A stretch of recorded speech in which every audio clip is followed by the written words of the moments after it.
মধ্যপ্রাচ্য সহ বিশ্বের বেশিরভাগ দেশে আজ উদযাপিত হচ্ছে পবিত্র ঈদুল আজহা। ত্যাগের মহিমায় দিনটি পালন করছেন ধর্মপ্রাণ মুসলমানরা। সকালে ঈদ জামাতের পর আল্লাহর সন্তুষ্টি লাভের আশায় পশু কোরবানি দেন মুসল্লিরা। মুসলিমদের অন্যতম প্রধান এ ধর্মীয় উৎসবে শুভেচ্ছা জানিয়েছেন বিভিন্ন দেশের রাষ্ট্র ও সরকার প্রধান।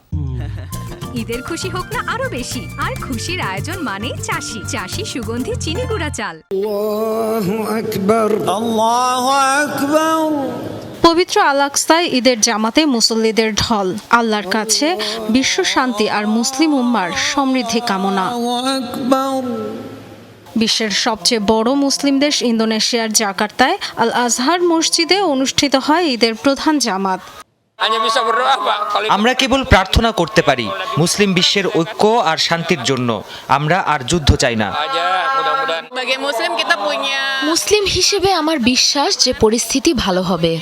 জানি না ইরান ও গাজার মানুষ আমাদের মতো উদযাপন করতে পারছে কিনা। আমরা চাই সমগ্র মুসলিম বিশ্বে শান্তি ও নিরাপত্তা নিশ্চিত হোক। ত্যাগের মহিমায় ঈদুল আজহা উদযাপিত হচ্ছে সৌদি আরব, কাতার, কুয়েত, ওমান, সংযুক্ত আরব আমিরাত, তুরস্ক ও মিশরেও। শিয়া প্রধান দেশ ইরানে ঈদের প্রধান জামাত হয় রাজধানী তেহরানে। যুদ্ধবিধ্বস্ত সিরিয়া, ইরাক, লেবাননেও ঈদের জামাতে দেখা যায় ধর্মপ্রাণ মুসলমানদের ঢল। নামাজের পর আল্লাহর সন্তুষ্টি আশায় পশু কোরবানি দেন মুসল্লিরা। মাংস বিতরণ করেন দরিদ্রদের মাঝে।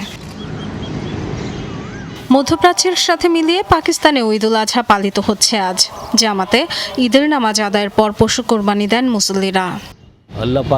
আল্লাহর প্রতি শুকরিয়া, তিনি আমাদের কোরবানির তৌফিক দিয়েছেন। যারা কোরবানি দিচ্ছেন সবার প্রতি আহ্বান, গরিবদের প্রাপ্য অংশ তাদের দিন।